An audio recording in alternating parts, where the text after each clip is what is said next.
중국 고사성어에 보면 반포지효라는 말이 있습니다. 이것은 부모에 대한 효도를 깊이 있는 의미로 표현한 것인데요. 이 말의 의미는 자식이 자라 부모에게 먹이를 되갚음하는 그 쇠의 행동을 빗대어서 자식이 성장한 후에 부모를 복양하고 효도하는 것을 의미합니다. 여기 나오는 새는 까마귀입니다. 우리는 보통 까치를 길조라고 하고 까마귀를 흉조 그렇게 표현을 합니다마는 이 반포지효라는 말 속에는 까마귀의 그 효심에 대해서 말합니다. 까마귀는 어미 때에 알을 낳고 그 알에서 부화한 새끼를 위해서 그 60일 동안 그 어미새가 부모가 모든 먹을 것을 그 새끼에게 먹이는 것이죠. 그리고 자라고 난 뒤에 이 어미는 지치게 되어지고 그 어미를 위해서 이제는 자식이 그 어미에게 지쳐 힘들어서 먹을 것을 구하러 갈 수 없는 그 어미에게 이제 오히려 자식이 먹을 것을 다시 어머니에게 부모에게 공급하는 그 모습을 가리켜서 반포지효. 반이라는 말은 돌아온다는 말이고 포라는 것은 먹일 포, 먹일 또는 먹이를 준다 이런 의미고요. 그래서 되돌려서 먹을 것을 되돌려 주는 효, 이것을 까마귀의 표현에서 그렇게 설명을 하고 있는 것을 보게 되어지는 것입니다. 사실 이 반포지효라고 하는 것은 효도의 궁극적인 그런 형태를 나타내는 것이다, 그렇게 말할 수 있습니다. 이는 단순히 부모에 대한 일상적인 존경과 사랑을 넘어서 부모에 대한 진정한 섬김과 어떻게 보면 복양, 양육, 돌아보는 그것을 감사의 표시로 적극적으로 자기를 키워준, 양육해준 것에 대한 감사함으로 적극적으로 부모를 복양하고 노년의 삶을 살피고 돌아보는 그런 것으로 표현해 볼 수 있는 것입니다. 이것은 결국 부모와 자식 간의 깊은 유대와 무한한 사랑 또 책임감을 강조하는 것이다 라고 그렇게 볼 수 있습니다. 오늘은 어버이 주일입니다. 어버이는 우리가 아는 것처럼 어머니와 아버지의 합성어로 아버지와 어머니를 감사함으로 부모님에게 감사함으로 나아가는 주일이고, 하나님께서 우리에게 하나님 당신의 사랑을 보여주시기 위해서 허락하신 그 부모님들을 기억하고 감사하는 주일임을 우리가 알 수 있는 것입니다.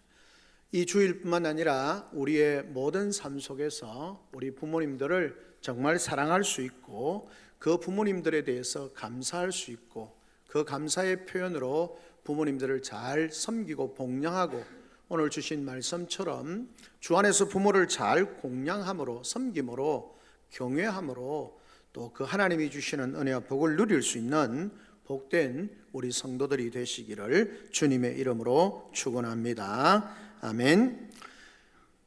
그럼 왜 부모를 공경해야 되는가? 사실은 인간에게 있어서 이 부모 공경은 옳은 일이기 때문에 그렇습니다. 신구약 성경은 그 부모와의 관계에 대해서 늘 많은 말씀을 하고 있는 것을 보게 되어지는 것입니다. 사실 어버이라는 말, 아버지, 어머니라고 하는 이 말만큼 사실은 우리의 인생의 모든 관계에 있어서 가장 아름답고 중요한 관계라는 사실을 우리가 알아야 하는 것입니다. 이 세상에는 여러 가지 관계가 있습니다. 친척도 있고 이웃도 있고 여러 가지 관계가 있지만 어버이와 자녀와의 관계만큼 그 좋은 관계 또는 격이 같은 관계는 사실 없습니다. 이 세상에서 자녀와 부모와의 관계는 그 어느 것도 비교할 수 없는 가장 아름다운 관계입니다. 왜냐하면 자녀는 자신을 낳아주신 부모님이고 또 부모님 입장에서 보면 자기 몸으로 낳은 자녀이기 때문에 그런 관계는 이 땅에 어떤 관계에도 없습니다. 우리가 영적으로는 하나님 안에서 하나님으로 말미암아 예수 그리스도로 말미암아 우리가 거듭나는 그 놀라운 관계 외에는 이 땅에서 인간적으로 살아가는 삶에 있어서 가장 중요한 관계는 부모와 자녀와의 관계다는 사실을 기억해야 하는 것입니다. 성경은 이 부모와 자녀의 관계를 굉장히 자주 그렇게 또 많이 다루고 있는 것을 보게 되어집니다. 기독교는 효의 종교는 아닙니다. 효를 가르치긴 하지만 효의 종교는 아니지만 효 그 이상으로 가정과 부모와 자녀의 문제를 다루고 강조하고 있는 것을 보게 되어집니다. 이것은 그만큼 중요하다라고 하는 것입니다. 사실 자신들이 섬기는 신과의 관계에 있어서 그 대상을 아버지라고 그리고 그를 자녀라고 표현하는 그런 우리가 표현한다는 반하면 종교는 없습니다. 성경만이 하나님이 우리의 아버지가 되시고 우리가 그분의 자녀다라고 그렇게 표현을 하고 있는 것을 보게 되어집니다. 하나님과 우리의 관계, 아버지와 자녀의 관계뿐만 아니라 그런 아버지로서의 완벽하신 하나님께서 이 땅에 우리에게 그분의 사랑을 알게 하기 위해서 아버지를, 부모님을 우리에게 주셨다라고 하는 사실을 우리가 생각하면 그 부모를 잘 섬기는 것이 바로 하나님 앞에서 바른 하나님을 섬기는 그런 모습임을 성경이 우리에게 말씀을 하고 있는 것을 보게 되어집니다. 그러면서 성경은 내 부모를 공경하라라고 하는 말씀을 성경 여러 군데서 강조하고 있는 것을 보게 되어지는 것입니다. 왜 그러면 부모에 대해서 그렇게 공경에 대해서 강력하게 강조를 하고 있는 것일까요? 성경은 말합니다. 그것은 사람으로서 가장 옳은 일이고 가장 마땅한 일이기 때문에 그렇다라고 그렇게 말씀을 하고 있는 것입니다. 그렇기 때문에 만일 사람이 자기 부모를 버린다거나 공경치 않는다면 이는 인간으로서의 옳은 행실에서 떠난 사람이다라고 그렇게 말할 수 있는 것입니다. 서양의 대표적인 철학자인 소크라테스가 그런 말을 했습니다. 누구든지 자기 부모를 공경할 줄 모르는 사람과는 친구를 삼지 말라. 그는 인간의 첫 걸음에서 벗어났기 때문이다. 그렇게 했습니다. 부모를 공경하지 않는 사람과는 친구하지 마라. 사귀지 마라. 교제하지 마라. 왜? 그 사람은 인간의 첫 걸음에서 벗어났기 때문에. 뭘 말하고 싶습니까? 부모를 공경하고 살아가는 것이 인간의 첫걸음의 시작이다라고 그렇게 말하는 것입니다. 동양의 철학자의 대표적인 공자는 그렇게 말했습니다.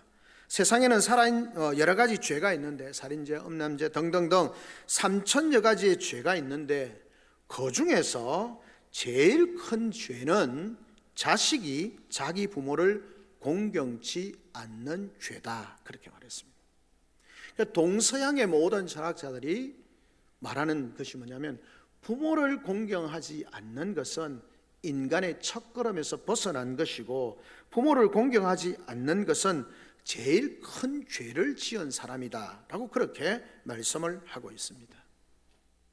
세상의 철학자들의 말도 중요하지만 성경이 우리에게 뭐라고 말합니까? 모세가 시내산에서 하나님으로부터 계명을 받을 때에 두 돌판에 하나님의 말씀을 받습니다. 그 중에 하나는 하나님께 대한 계명으로 1계명에서 4계명까지 우리가 흔히 천륜 하나님에 대한 계명이라고 그렇게 말할 수 있습니다. 다른 하나는 5계명에서 10계명으로 사람에 대한 계명입니다. 1계명 이 첫째 돌판의 중요한 것은 뭐라고 말씀하셨습니까? 하나님께서 말씀합니다. 하나님 외에 다른 신을 섬기지 말라라고 가장 중요한 말씀을 합니다. 그러면 이 두 번째 돌판에 있는 그 5계명부터 10계명까지의 첫 번째가 뭡니까? 바로 부모를 공경하라. 내 부모를 공경하라는 것입니다. 인간과의 관계에 있어서 가장 중요한 관계가 뭐냐? 부모를 공경하는 것이다 라고 그렇게 말할 수 있는 것입니다. 피조물이 하나님을 부인하면 안 되는 것처럼 인간이 부모를 공경하는 가장 기본적인 도리를 잊어서는 안 된다라고 그렇게 말씀을 하고 있습니다. 옳은 일이기 때문에 부모를 공경해야 됩니다. 그런가 하면 또 한편으로는 이 부모 공경은 은혜에 보답하는 길이기 때문에 그렇습니다. 우리가 세상에 태어나게 된 것은 물론 하나님의 철저한 계획 속에 이루어진 것입니다. 하나님께서 우리들의 부모님을 통해서 우리가 이 땅에 태어나게 하신 것입니다. 우리가 이 세상에 태어날 때 태어나는 것은 하나님의 계획에 의해서 태어나지만 태어난 후에는 부모님의 뜨거운 그런 사랑과 보살핌 속에 자라오는 것입니다. 우리가 태어날 때 피덩이 상태로 이 땅에 태어났습니다. 그런데 지금 우리의 모습은 건강하고 때로는 지혜롭고 때로는 아름답고 때로는 명철하고 이런 모습으로 우리가 살아있음을 보게 되어집니다. 이렇게 되어진 것, 여러 가지 고난도 있고 어려움도 있고 육체적인 질병도 있고 정신적인 어려움도 있고 그렇게 살아왔지만 그 가운데 사실은 사람으로서의 삶을 구실을 제대로 할 수 있는 것은 우리가 늘 궁극적으로 하나님의 은혜이긴 하지만 부모님들을 통해서 주위의 사랑하는 이들을 통해서 특별히 부모님의 은혜와 보살핌의 결과로 우리의 삶이 주어졌다는 사실을 기억해야 하는 것입니다. 부모가 자식을 위한 희생과 정성 그리고 사랑을 우리가 어떻게 다 표현할 수 있겠습니까? 정말 우리의 삶은 그 부모에 대한 은혜에 감사하는 삶을 살아야 하는 것이죠. 여러분, 사실 이것은 더 궁극적으로는 인간이 아버지 되신 하나님을 공경하고 사랑하는 것은 옳은 것입니다. 하나님에 대해서 우리가 사랑하고 공경해야 되는 것은 우리에게 베푸신 그 놀라운 사랑과 은혜를 우리가 알게 되어질 때 당연히 그 하나님을 사랑하고 공경하고 섬기는 것이죠. 하나님을 사랑하는 것과 부모를 사랑하는 것은 일맥상통하게 연결이 되어져 있다는 사실을 우리가 기억해야 하는 것입니다. 그러므로 사랑하는 성도 여러분, 우리의 삶은 정말 부모님을 잘 사랑하는, 잘 공경하는 그런 삶을 살아야 한다라고 하는 사실을 기억해야 하는 것입니다. 그런 면에 있어서 오늘 성경은 우리에게 말씀하고 있습니다. 뭐라고 말씀합니까? 그런 부모에 대해서 너희가 어떻게 해야 되느냐? 너를 낳은 아비에게 청종하고 내 늙은 어미를 경히 여기지 말라.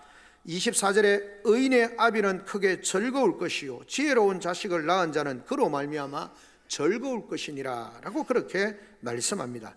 그러면서 내 부모를 즐겁게 하며 너를 낳은 어미를 기쁘게 하라 라고 말씀합니다. 그러니까 뭐라고 말씀합니까?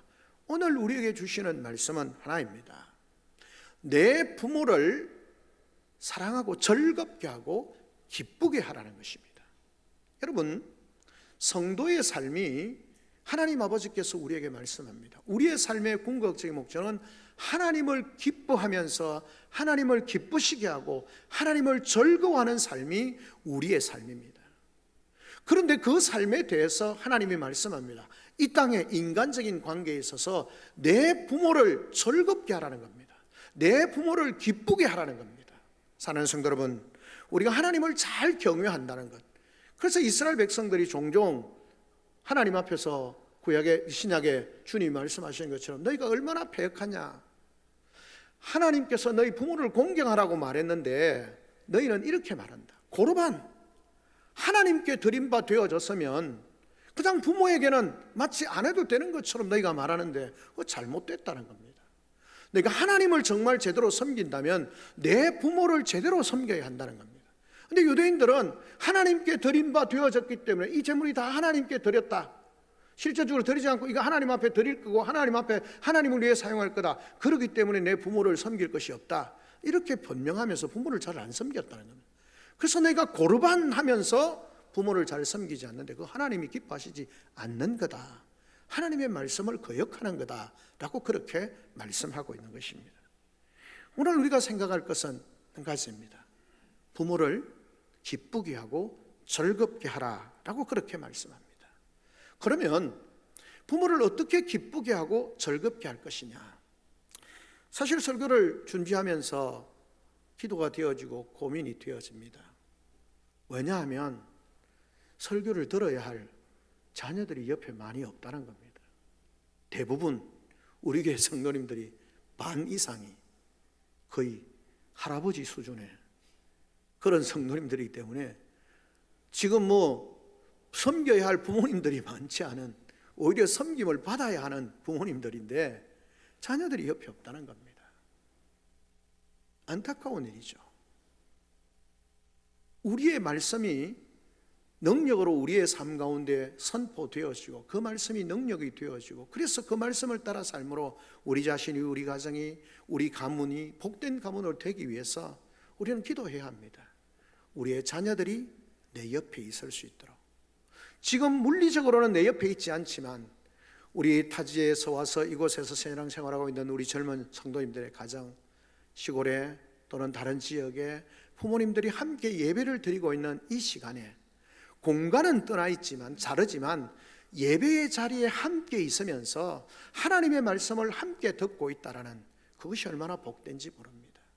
그런 면에 있어서 우리는 부모님들이 그 자녀들을 위해서, 자녀들이 부모님을 위해서 하나님이 우리에게 주시는 말씀을 함께 들을 수 있어야 합니다. 우리 기도해야 합니다. 하나님, 우리의 자녀들이 비록 이 자리는 아니라 할지라도 하나님의 말씀이, 부모를 섬기고 공경하라고 하는 그 말씀이 선포되는 자리에 있을 수 있도록, 그래서 우리의 삶이, 우리의 자녀들이 하나님의 말씀에 순종함으로 그 부모를 잘 공경하고, 그래서 하나님이 주시는 은혜와 복을 함께 누릴 수 있는 그런 시간들이 되어져야 할 것입니다.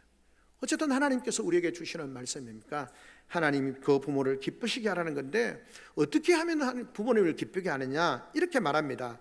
너를 낳은 아비에게 청종하라라고 하는 것입니다.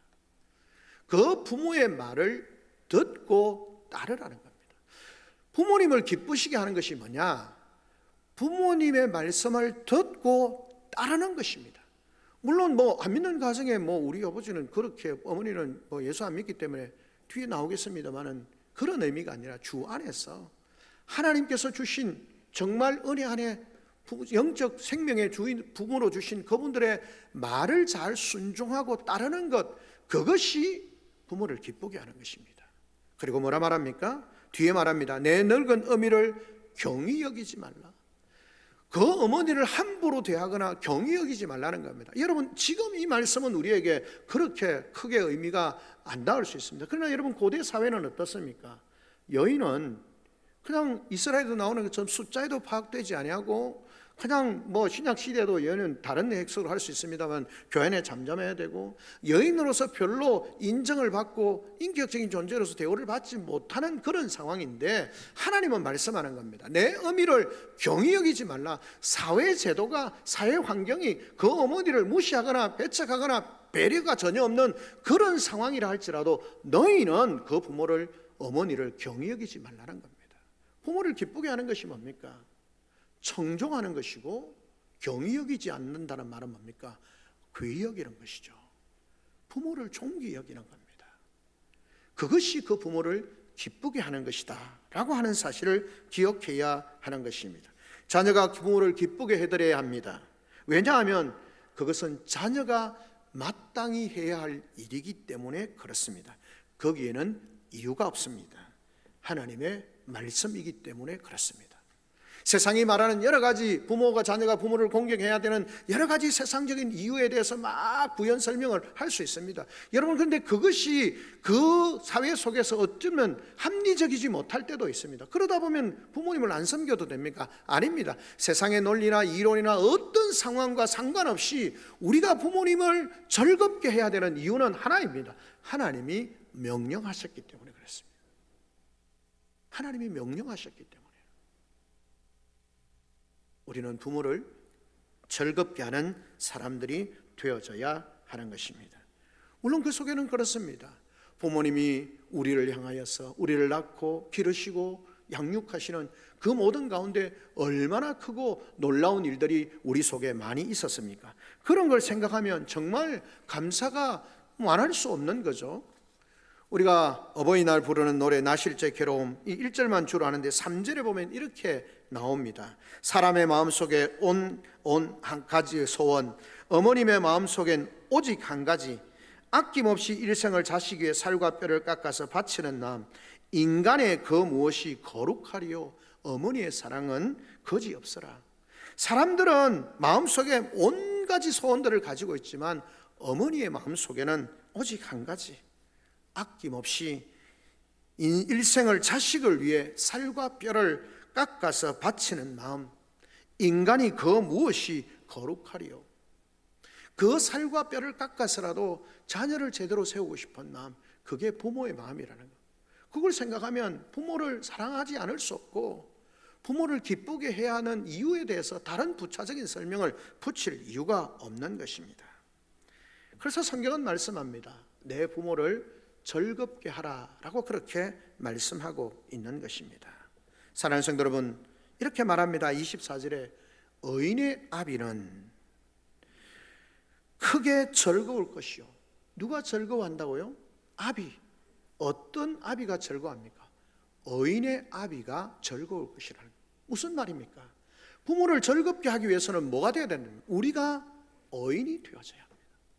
우리가 어떻게 의인이 될 수 있습니까? 인간이 의롭게 될 수 있는 것이 없습니다. 성경은 우리에게 말합니다.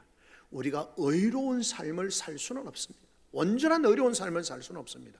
그런데 로마서에 말씀하시는 것처럼 예수 그리스도를 믿음으로 말미암아 우리가 의롭다 칭함을 받는 거죠. 그럼 어떻게 해야 됩니까? 우리가 예수 그리스도 안에 있을 때에 참된 믿음의 삶으로 하나님 안에 있을 때 그 부모가 즐거워하는 겁니다. 사랑하는 성도 여러분, 우리는 기억해야 합니다. 우리의 믿음의 삶이 내 자신에게 생명과 축복이 될 뿐만 아니라 나의 믿음의 삶이 그 부모에게 즐거움이 되고 기쁨이 되어지고 감사가 되어진다는 사실을 기억해야 하는 것입니다. 주님은 그렇게 말씀합니다. 오늘 성경은 우리에게 말씀합니다. 부모를 기쁘게 해라, 즐겁게 해라. 뒤에 뭐라고 말씀합니까? 지혜로운 자식을 낳은 자는 그로 말미암아 즐거울 것이다. 지혜로운 자녀가 되어져야 합니다. 누가 지혜로운 자녀입니까? 서울대학을 졸업하고 판사를 하고 검사를 하고 박사학위를 여러 개 가진 사람이 지혜로운 사람입니까? 성경은 뭐라고 말씀합니까? 하나님을 경외하는 것이 지혜의 근본이라고 그랬습니다. 누가 지혜로운 자입니까? 하나님을 온전히 경외하는 자, 그가 지혜로운 자입니다. 그런 지혜로운 믿음 안에 있는 자를 가진 부모가 어떻다는 겁니까? 즐겁다라는 겁니다. 사랑하는 성도 여러분, 우리가 하나님 안에서 정말 그 즐거운 삶을 살기 위해서 부모로서 정말 하나님이 주시는 그 은혜와 복을 누리기 위해서 그 자녀들이 부모를 기쁘게 하는 삶을 살게 하기 위해서 뭘 해야 되느냐? 자녀인 우리는 뭘 해야 됩니까? 예수 그리스도, 생명이신 예수 그리스도 안에 있어야 되고 참된 지혜이신 하나님을 경외하는 삶을 살아야 합니다. 그럴 때에 하나님, 그 하나님께서 말씀하시는 것처럼 부모를 즐겁게 하는 자가 되는 것입니다. 우리는 자녀들로서 믿음 안에서 그 부모를 공양하는 자, 정말 사랑하고 즐겁게 하는 자가 되어져야 하는 것입니다. 그럴 때에 우리의 삶은 그 부모님에게 기쁨이 되어지고, 사실 아버지 하나님께서 그렇게 말씀하는 겁니다. 내가 예수 그리스도로 말미암는 생명 안에 있고 참된 지혜이신 하나님을 경외하는 그 삶을 살 때 하나님이 얼마나 기뻐하시겠습니까? 그 성도의 부모의 삶이 얼마나 기쁘겠습니까? 여러분은지 모르지만 저는 그렇습니다. 그래서 사실은 토요일 되면 전화를 합니다. 아이들에게 내일 주일인데 주일 잘 준비하고 있냐? 예배를 꼭 잘 드릴 수 있도록 준비하고 가라. 주일을 지나고 나면 저녁에 전화를 합니다. 오늘 주일 예배 잘 드렸냐? 어떤 일이 있었냐? 하나님 앞에 예배하러 나아갔느냐? 그렇게 합니다. 왜냐하면 그것이 그 아이들이 믿음 안에 서 있는 것이 하나님을 경외하는 삶이 우리의 즐거움이기도 하고 그 아이들이 이 땅 가운데서 하나님의 축복을 누리는 길이기 때문에 그렇습니다. 사랑하는 성도 여러분, 우리 자녀된 우리들이 그 부모를 즐겁게 하는 자가 되어지기를 바랍니다. 정말 하나님을 경외하고 믿음 안에 서 있고 지혜롭게 하나님을 경외하는 삶으로 하나님을 기쁘시게 하는 삶이 되어져야 합니다. 그리고 부모된 우리 성도 여러분, 우리의 자녀들이 우리의 삶을 기쁘게 할 수 있도록 하기 위해서 무엇보다 그들이 그 믿음 안에 있는 생명 안에 있는 삶이 되기를 기도해야 되고, 그 아이들이 지혜롭게 하나님을 경외하는 자리에 있을 수 있도록 그것이 우리의 기쁨이고 그 아이들의 삶의 축복이기 때문에 우리는 그 일을 놓치지 말아야 합니다. 둘째는 무엇입니까? 그런데 여러분, 그 부모를 즐겁게 하는데 언제 해야 됩니까? 생전에 해야 합니다. 부모를 즐겁게 해드려야 되는데 한 가지 조건이 뭡니까? 부모님이 생존해 계실 때입니다. 물론 우리는 믿음이 있기 때문에 누가복음이 나오는 것처럼 그 부자가 그 지옥에 가서 막 가슴 아파하고 동생들이 이곳에 오지 않도록 하면 좋겠다, 뭐 그런 게 있을 수 있겠죠. 그러나 더 중요한 것은 이 땅에 있을 때에 부모님을 잘 섬겨야 하는 것입니다. 돌아가신 다음에 자녀분들 무슨 의미가 있습니까? 저는 종종 그렇게 합니다. 이거 뭐 멸시하는 그런 의미가 아니라 유교에서 어떤 제사를 지낼 때에 어떻습니까? 부모님 계실 때는 따뜻한 밥 한 번 대접하지 않고 돌아가시고 나면 제사상을 차릴 때는 얼마나 많이 차립니까?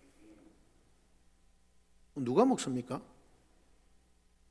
뭐 숟가락 얹어놓고 뭐 젓가락 얹어놓고 뭐 생선 위에 젓가락 얹어놓고 뭐 올려놓고 하는데 그럼 나중에 누가 먹습니까?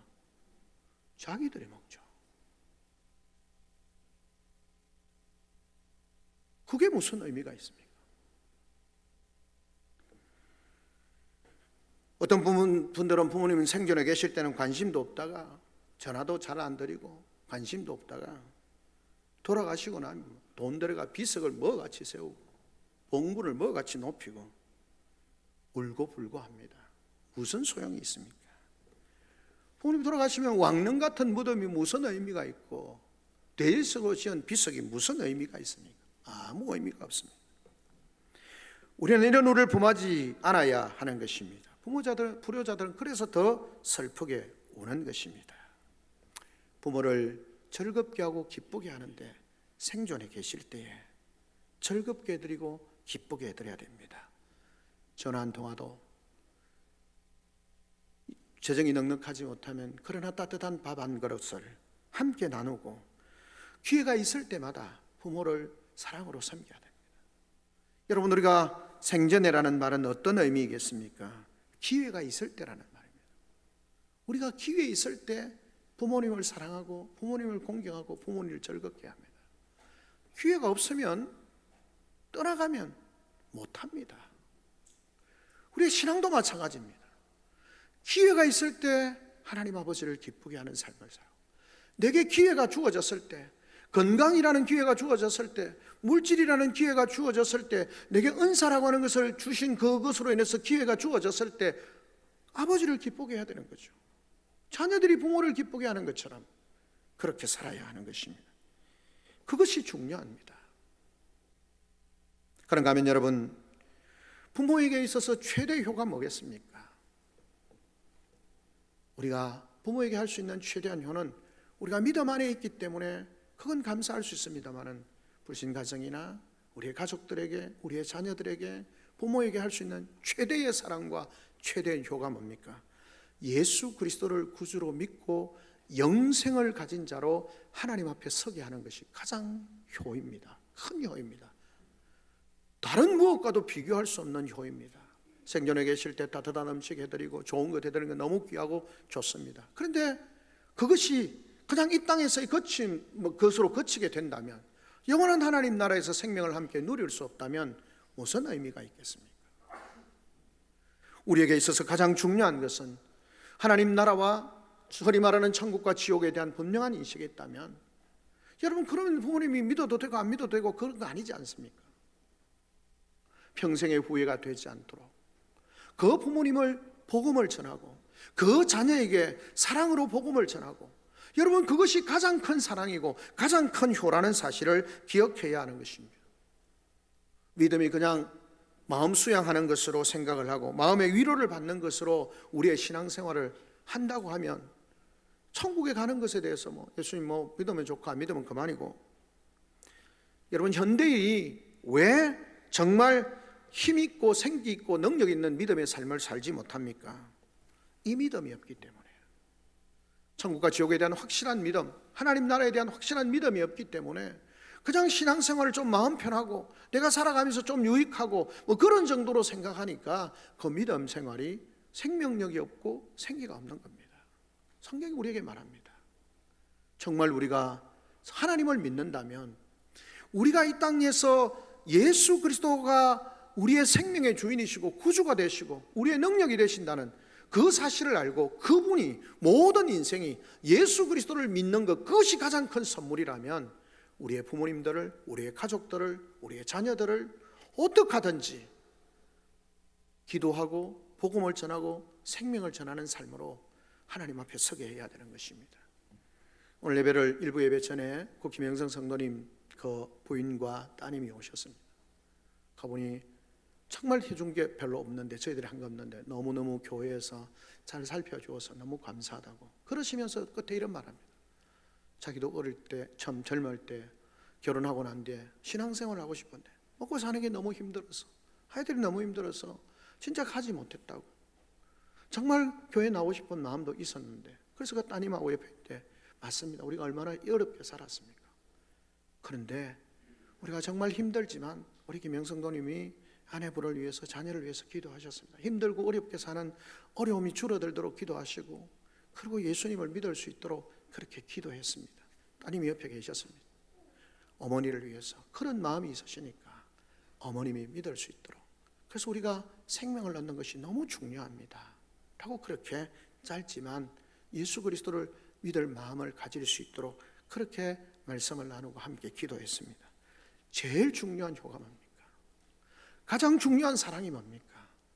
예수 그리스도의 복음을 통해서 생명을 얻게 하는 것이 가장 귀하다는 사실을 기억해야 하는 것입니다.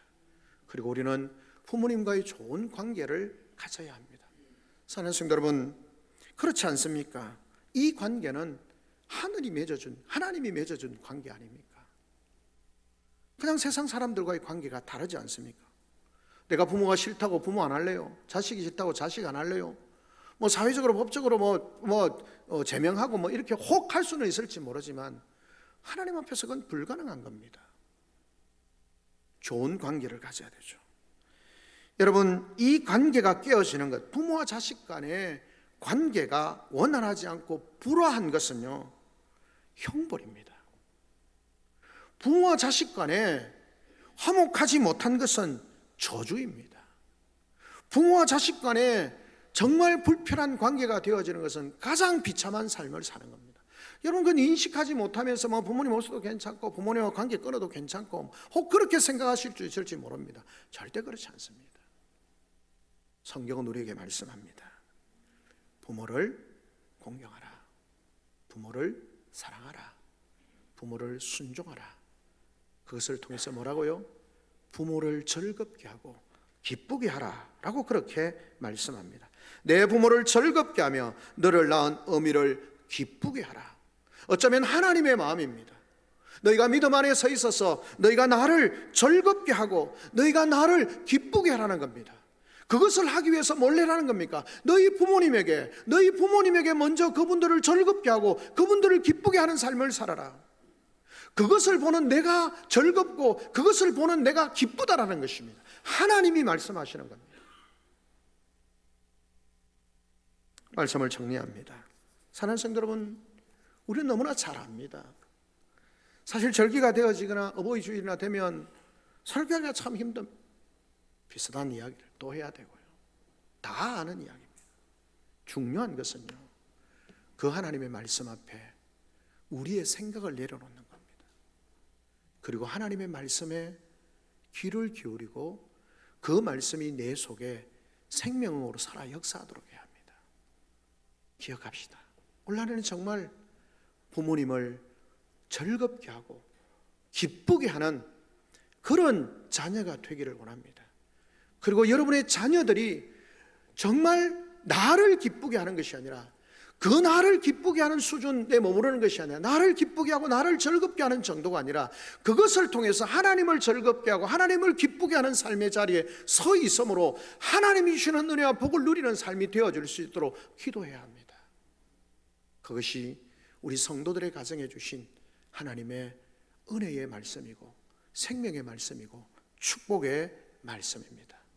어린 이 어버이 주일을 지나면서 정말 정종하고 경외하고 함부로 대하지 아니하고 그러면서 부모님을 즐겁게 하고 믿음 안에 서 있고 지혜로 하나님을 경외하는 삶을 통해서 그 부모를 즐겁게 하고 그 부모를 기쁘게 하고 물질적으로도 우리의 삶에 대해서 그분의 삶에 대해서 잘 섬기는 정말 그런 까마귀처럼 내게 먹을 것을 주고 입을 것을 주셨던 그 부모님을 나의 노년에 그분의 노년에 우리가 잘 섬기는 그런 복된 삶으로 세워지는 우리 귀하고 복된 성도들의 삶이 되어지기를 주님의 이름으로 축원합니다. 아멘. 우리 시간 다 참 목소리 한번 하나님